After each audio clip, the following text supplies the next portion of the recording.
কোনো এটা আজাব হচ্ছে না। ছোট্ট ওর পাপ আছে, ছোট্ট নামাজ করেছে, রোজা করেছে, সমস্ত কিছু করেছে, কিন্তু এই মেয়েটা বাইরে যেত কিন্তু কোনোদিন পর্দা করেনি, কোনোদিন পর্দা করেনি।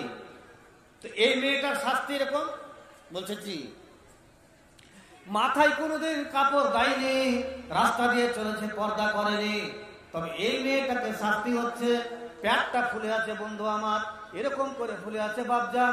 কেন ফুলে আছে এরকম? এই মেয়েটার পেটে অহরহর বাচ্চা, 10টা 20টা 15টা বাচ্চা, বাদরের বাচ্চার মতো, এন্দুরের বাচ্চার মতো, কুকুরের বাচ্চার মতো পেটের মধ্যে বাচ্চা কিল কিল কিল কিল কিল কিল করছে। বাচ্চাগুলো চিৎকার করছে, বাচ্চা প্রসব হয় না, মেয়েটা চিৎকার করছে, এত জোরে চিৎকার করছে। আর যারা জাহান্নামী আছে তারা বলছে চল তোরে, চল তো, চল মাগের পেট থেকে বাচ্চাগুলো প্রসব করে দি। তবে কেন এরকম বাচ্চা, এরকম অবস্থা কেন? এই মেয়েটা যখন বাইরে যেত, এই মেয়েটা কোনোদিন পর্দা করেনি। আর এই মেয়েটাকে যতজন দেখেছে, একটা ছেলে যদি 10 বার দেখেছে, তবে 10 বার দেখার কারণে ওই ছেলেটার 10টা বাচ্চা ওই মেয়েটার পেটে আছে। তবে যতজন দেখেছে সবারই পেটে একটা একটা করে বাচ্চা আছে। আর এই বাচ্চা প্রসব হয় না। প্রসব করার জন্য এই লোকগুলো গেল বাচ্চা প্রসব করানোর জন্য। কি করেছে বন্ধু আমার? আগুনের আকুশি বাড়াচ্ছে।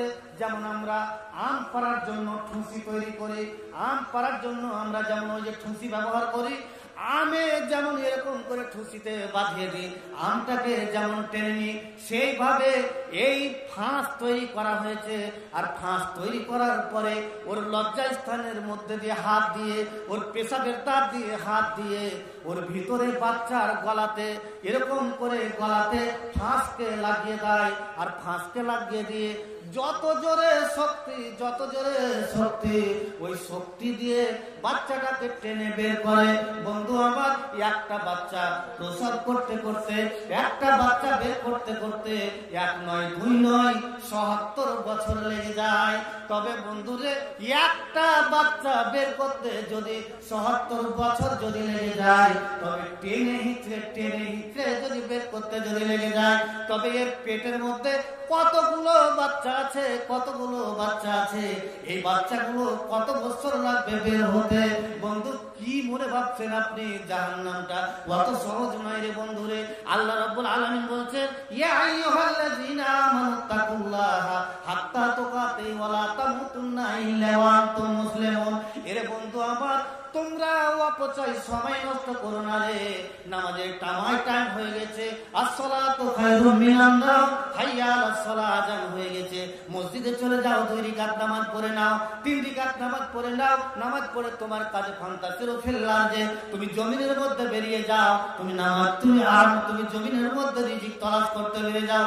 কিন্তু তুমি বসো না শুধু দুনিয়াতে ফতোয়া নিয়ে মেতে থাকো না রে ভাই। তুমি দুনিয়ার সমস্ত ফতোয়া তুমি জিজ্ঞাসা করো আলেমকে, সমস্ত ফতোয়া তুমি জিজ্ঞাসা করো, কিন্তু তুমি নামাজের ফতোয়া কোনদিন জিজ্ঞাসা করলে না। মৌলভী সাহেব, নামাজ না পড়লে জাহান্নামে যাব না জান্নাতে যাব, এই ফতোয়া তুমি জিজ্ঞাসা কোনদিন করলে না। তবে তুমি কেমন করে তুমি আল্লাহকে দেখে ভয় করলে, আর আল্লাহকে দেখে তুমি ডর করলে?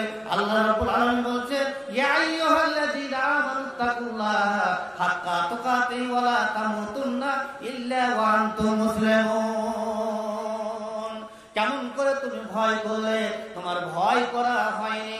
কি করে যাবে রে ভাই দুনিয়াতে? তুমি কি করে এসো? টাকা পয়সা জমিদারি সমস্ত কিছু ছেড়ে যাবে, তোমার সাথে কেউ যাবে না, তোমাকে একাই চলে যেতে হবে। কেউ তোমার সাথে যাবে না। আজ নয় কাল তুমি যাইবা কবরে, যাওয়ার সময় দেখবে গো। আজ নয় কাল তুমি যাইবা কবরে, যাওয়ার সময় দেখবে গো। বাজান, অন্ধকার কবরে সবারই যাইতে হবে গো। আজ নয় কাল তুমি যাইবা কবরে, যাওয়ার সময় দেখবে গো।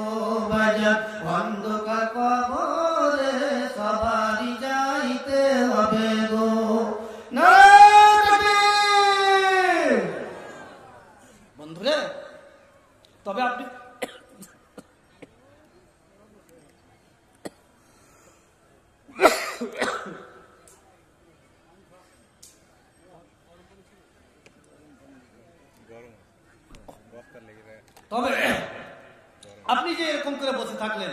তবে আপনার যেটা আপনাকে বুঝাতে চাইছি যে ভয় কি দেখে করবেন। আপনার কোনোদিন মরণ দেখে ভয় হয়েছে? হয়নি, কোনোদিন হয়নি। আপনার বাড়ি থেকে লাশ বেরিয়ে যাচ্ছে, আপনার ছেলে কাঁদছে, মেয়ে কাঁদছে, আহা, আপনি দেখতে পাচ্ছেন। আমি আপনাকে একটা সত্য কথা বলি, আমার দাদারা এখানে বসে আছে, আমার আব্বা, আমি আগে ভাবতাম যে মানুষ মরতে হবে, মরবে, এটা কথা জানতাম। কিন্তু যখন আমার আব্বা মারা যায়, আমার ছোট আব্বা মারা গেল, আমার দুটা দাদা, তিনটা দাদা যখন মারা গেল, আমার আম্মা মারা গেল, তখন ভাবতে লেগেছি যে সত্যি মরতে হবে, কিন্তু উপায় নাই, পালাবার পথ নাই। আয়নার সামনে যখন দাঁড়াই, দেখি যে চুলগুলো পেকে গেছে, বুকটা চাবাহাত করে উঠছে। আল্লাহর কসম করে বলছি আপনাকে। তবে আপনি যে এতদিন ধরে যে আপনি নামাজ পড়লেন না, আপনার বাড়ি থেকে লাশটা বেরিয়ে গেল, আপনার ছেলে কাঁদছে, মেয়ে কাঁদছে, সবাই টুকরে টুকরে কাঁদছে, চোখের পানি পড়ছে, আপনার সন্তানটা এসে পাশে বসে আছে, আপনার মুখখানা লাড়ছে, দেখেছেন কদিন আগে ফিলিস্তিন, আহা, ফিলিস্তিনে নিজের বাচ্চা, নিজের মা নিজের বাচ্চাকে উপরে তাকিয়ে, উপরে হাত দিয়ে কাফনের কাপড় পরা আছে, রক্ত পড়ছে, দূর দূর করে রক্ত পড়ছে, ওপর দিকে তাকিয়ে বলছে, আল্লাহ দেখো, এ কি দেখো,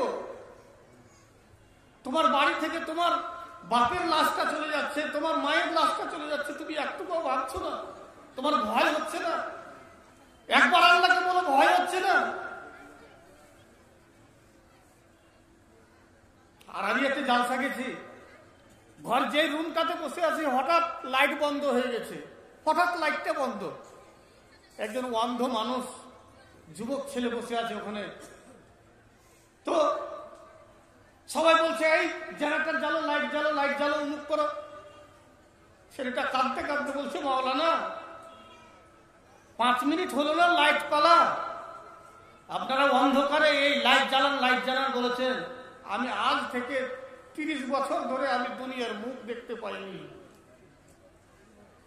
30 বছর ধরে আমি আর দুনিয়ার মুখ দেখতে পাইনি।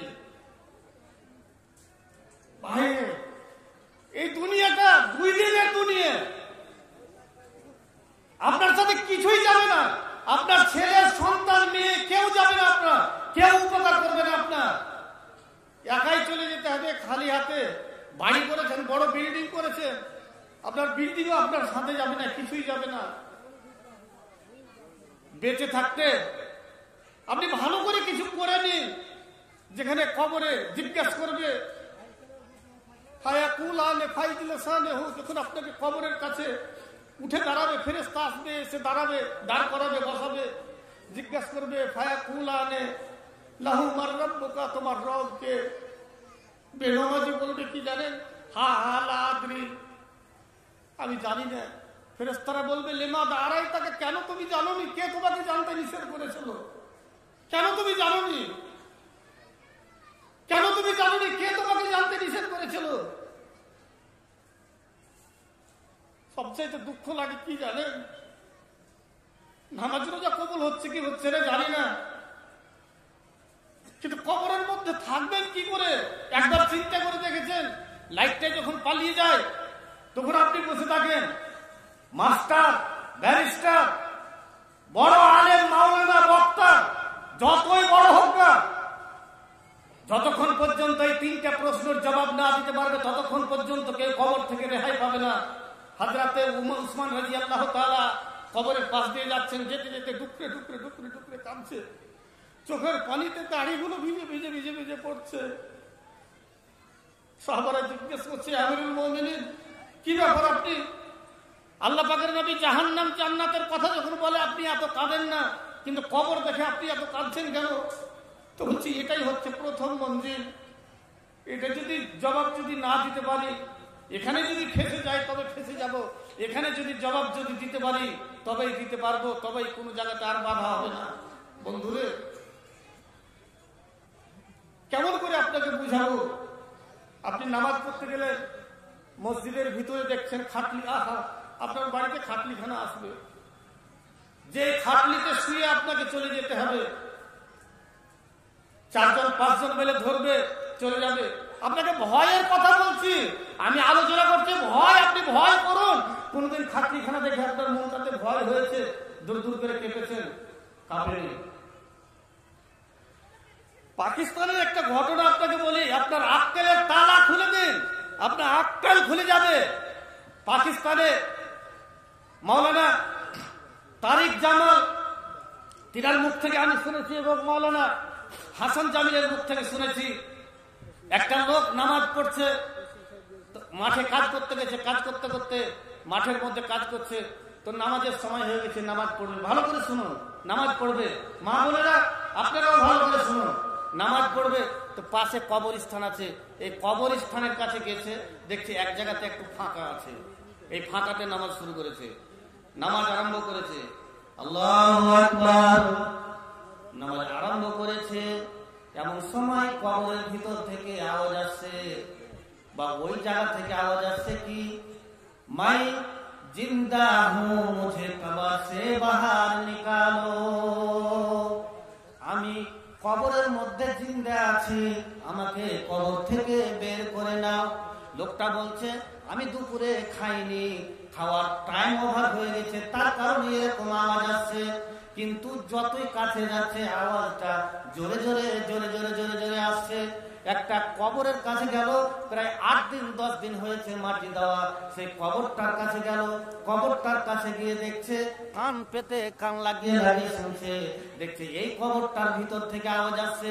আওয়াজ কি আসছে, মাই জিন্দা হুঁ, মুঝে কবর সে বাহার নিকালো। এই লোকটা দৌড়াতে দৌড়াতে দৌড়াতে পাশের গ্রামে গেল। পাশের গ্রামে গিয়ে ওই লোকজনকে বললো যে চলো, কবরের মধ্যে একটা যেন আওয়াজ যেন শুনতে পাওয়া যাচ্ছে, কবরের মধ্যে থেকে আওয়াজ আসছে। লোকজন এসে দেখছে যে আসলে কবরের ভিতর থেকে আওয়াজ আসছে। এখন একজন বড় আলেমের দরকার, কবরটা খোঁড়া যায় কি যায় না। একজন বড় আলেমের কাছে গেল, তাকে গিয়ে জিজ্ঞাসা করছে, মাওলানা এরকম একটা ঘটনা ঘটে গেছে, বলছি তোমরা যদি একদম যদি তোমরা জেনে নাও যে কবরটা থেকে আওয়াজ আসছে, এই কবরটা থেকে আওয়াজ আসছে, তবে কবরটা খুঁড়ে দেখতে পারো। কবরটা খুঁড়ে দেখলো, সুবহানাল্লাহ। বন্ধুরে, কবর খুলে যা দেখলো, এটা দেখার দৃশ্য মোটেই ছিল না, এটা দেখার মতো কাউরি প্রস্তুতি ছিল না, কেউ প্রস্তুতি ছিল না। কবরের মধ্যে একটা মেয়ে উলঙ্গ অবস্থায় রয়েছে, মেয়েটার কবরে মানে পরনে কাপড় নাই। মেয়েটা বলছে, যাও আমার বাড়িতে যাও, আমার বাড়ি থেকে কাপড় নিয়ে এসো। কাপড় নিয়ে আসা হলো, দূর থেকে মেয়েটাকে কাপড় দেওয়া হলো। কাপড়টা লেপটে দিয়ে কবর থেকে উঠে দৌড়াতে দৌড়াতে দৌড়াতে তার বাড়িতে ঢুকলো, তার ঘরের মধ্যে ঢুকে গেল। ঘরের মধ্যে দরজা বন্ধ করে ঢুকে গেল। তারা বাইরে থেকে তারা দরজা খোলার জন্য চেষ্টা করছে, দরজা খুলে না। তোমার কি হয়েছে বলো, কেন তুমি এরকম করছো? বলছে না না না, দরজা খুলবো না, দরজা যদি খুলি তোমরা বেহুশ হয়ে যাবে, হাত ফেল হয়ে যাবে, তোমরা মারা যাবে। লোকগুলো কিন্তু ছানাছুর বান্দা ছাড়তে চায় না। কি হয়েছে তোমার সাথে, তোমাকে আজকে বলতে হবে, যতক্ষণ না বলবে ততক্ষণ ছাড়বো না। কোন রকম মেয়েটা দরজা খুলেছে। মেয়েটা দরজা খুলে বন্ধু এরকম করে শুধু মাথাটা উদাম করেছে, মাথাটা উদাম করেছে। আল্লাহ, মাথার মধ্যে একটাও চুল নাই, মাথার মধ্যে একটাও চামড়া নাই, একটাও চুল নাই, চামড়া নাই, শুধু হাড়গুলো আছে। বলছে এরকম কেন দৃশ্য? বলছে আমি যখন বাইরে যখন যেতাম তখন আমি মাথায় কোনোদিন কাপড় দিয়ে যেতাম না, তার কারণে আমার মাথার চুলগুলোকে পেলাস দিয়ে দিয়ে দিয়ে দিয়ে ফেরেশতারা টানছে। এত জোরে টানছিল, এত জোরে টানছিল, মনে হয় আমার দমটা বেরিয়ে যাবে। তারপরে যখন তাকে বলা হলো তোমার মুখখানা দেখাও, মুখখানা দেখালো। আল্লাহ, মুখের মধ্যে কোনো মাংস নাই, শুধু হাড়গুলো আছে আর দাঁতগুলো বেরিয়ে বেরিয়ে আছে। লিপস্টিক দিয়েছিল, তাকে জিজ্ঞাসা করা হচ্ছে তোমার মুখটা কেন এরকম? বলছে আমার মুখে আমি লিপস্টিক ব্যবহার করতাম, বাইরে যেতাম আমি পর্দা করতাম না, কোনোদিন আমি এরকম করে যেতাম। যখন আমার দাঁতগুলোকে যখন প্লাস দিয়ে টেনে টেনে টেনে যখন ছিঁড়ে তোলে তখন অনেক কষ্ট হয়েছে, চিল্লাচ্ছি, বাপরে মারে করে চিল্লাচ্ছি। আমার ঠোঁটের মাংসগুলো গুলো টেনে টেনে টেনে টেনে টেনে টেনে ছিঁড়ে, তারপরে আঙ্গুলের নখগুলো দেখানো হলো, নখগুলো ছিঁড়ে ছিঁড়ে ছিঁড়ে ছিঁড়ে এমন ভাবে তুলেছে, নখ নাই, মুখের মাংস নাই, কিছু নাই, শরীরে মাংস নাই। এই কথা বলার পরে আবার মেয়েটা দুনিয়া ছেড়ে বিদায় হয়ে চলে গেল। কেন হতে পারে? আল্লাহ দুনিয়াতে এই দুনিয়ার মানুষকে দেখানোর জন্য ভয় হবে। আল্লাহ বলেছেন ইয়া আইয়ুহাল্লাযীনা আমানুত্তাকুল্লাহ হাক্কা তুকাতিহি, হয়তো মানুষ ভয় করবে। যেমন ফেরাউনের লাশকে এখন পর্যন্ত আল্লাহ রাব্বুল আলামিন রেখে দিয়েছেন। এই ভয় কার মানুষ দেখবে, ইবরাত হাসিল করবে। তার কারণে ফেরাউনের লাশকে দেখে এখন পর্যন্ত মানুষ হাজার হাজার মুসলমান হচ্ছে। তার লাশ পানিতে খায়নি, তার লাশ পোকাতে খায়নি, কিছুতে খায়নি, তাকে এরকম করে রেখে দিয়েছে আল্লাহ রাব্বুল আলামিন। তবে এরকম করে আপনাকে দেখানোর জন্য এই মেয়েটার খবর এরকম করেছে।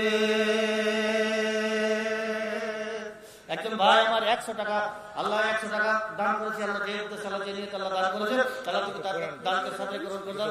আর একজন দুটা কোরআন মাজিদ দান করেছেন। আল্লাহ এই কোরআনকে আল্লাহ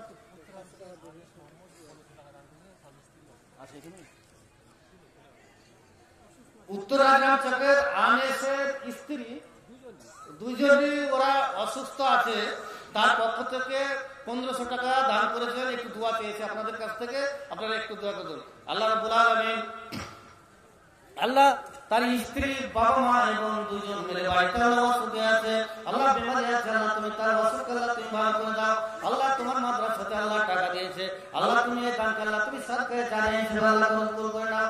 আমিন আমিন আমিন সুম্মা আমিন।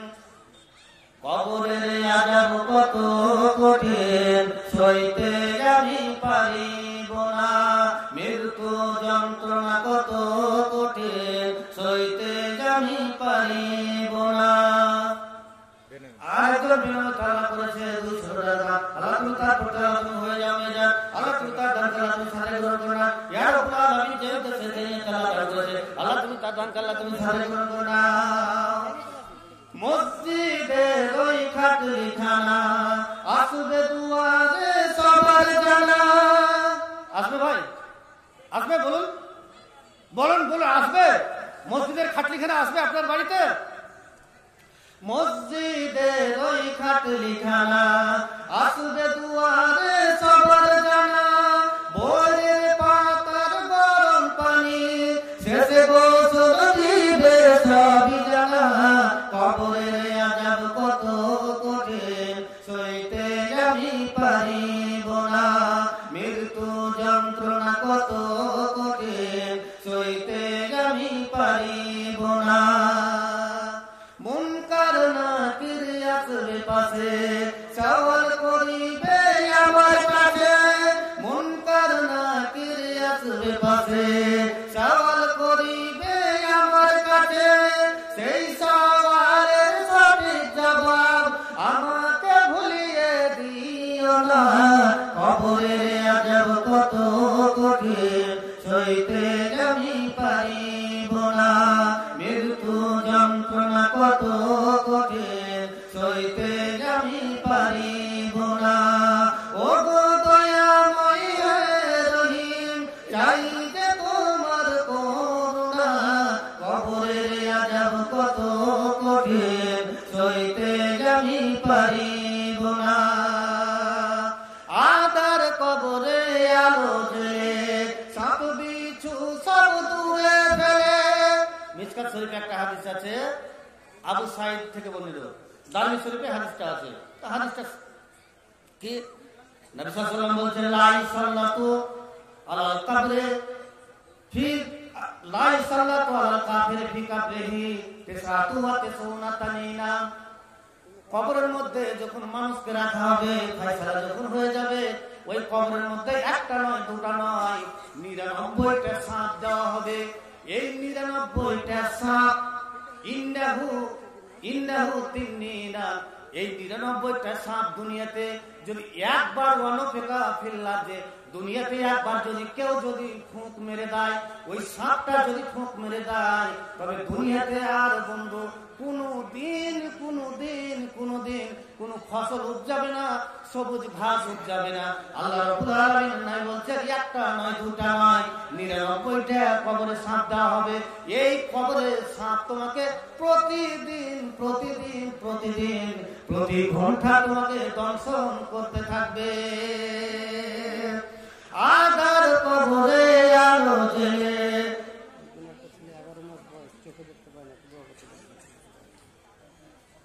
একটা ছেলে 11 বছর বয়স, চোখে 11 মাস বয়স, চোখে দেখতে পাই না, খুব আশা নিয়ে দোয়া করেছে। আলহামদুলিল্লাহ রাব্বিল আলামিন আর-রহমানির রহিম মালিকি ইয়াউমিদ্দিন ইয়্যাকা না'বুদু ওয়া ইয়্যাকা নাস্তাঈন ইহদিনাস সিরাতাল মুস্তাকিম সিরাতাল লাযীনা আন'আমতা আলাইহিম গায়রিল মাগযুবি আলাইহিম ওয়ালাদ দাল্লিন।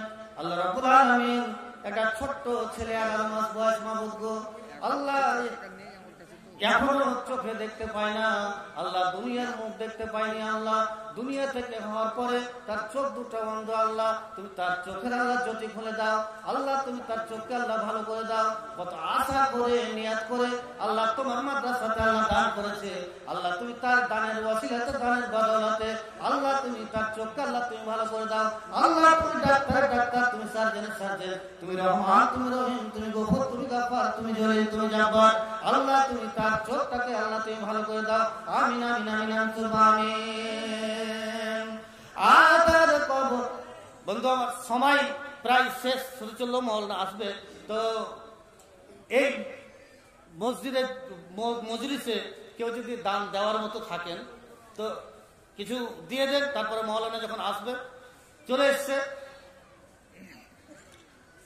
আদার কবরে আলো জেলে সাপ বিছু সব দূরে ফেলে, আদার কবরে আলো জেলে সাপ বিছু সব দূরে ফেলে, জান্নাত হতে আমার লাগি দিও গো ফুলের বিছানা, কবরের আযাব কত কঠিন সইতে আমি পারিব না, মৃত্যু যন্ত্রণা। আরেকজন একটা ছেলে আল্লাহ তুমি তার নাকাল তুমি সাথে গ্রহণ করো না আল্লাহ, তুমি তার মুনা সাকাল তুমি পূরণ করো। আমিন আমিন আমিন আমিন। আদার কবরে আলো জেলে সাপ বিছু সব দূরে ফেলে, জান্নাত হতে আমার লাগি দিও গো ফুলের বিছানা, কবরের আযাব কত কঠিন সইতে আমি পারিব না, মৃত্যু যন্ত্রণা কত কঠিন সইতে আমি পারিব না, শেষ বিচারের অধিপতি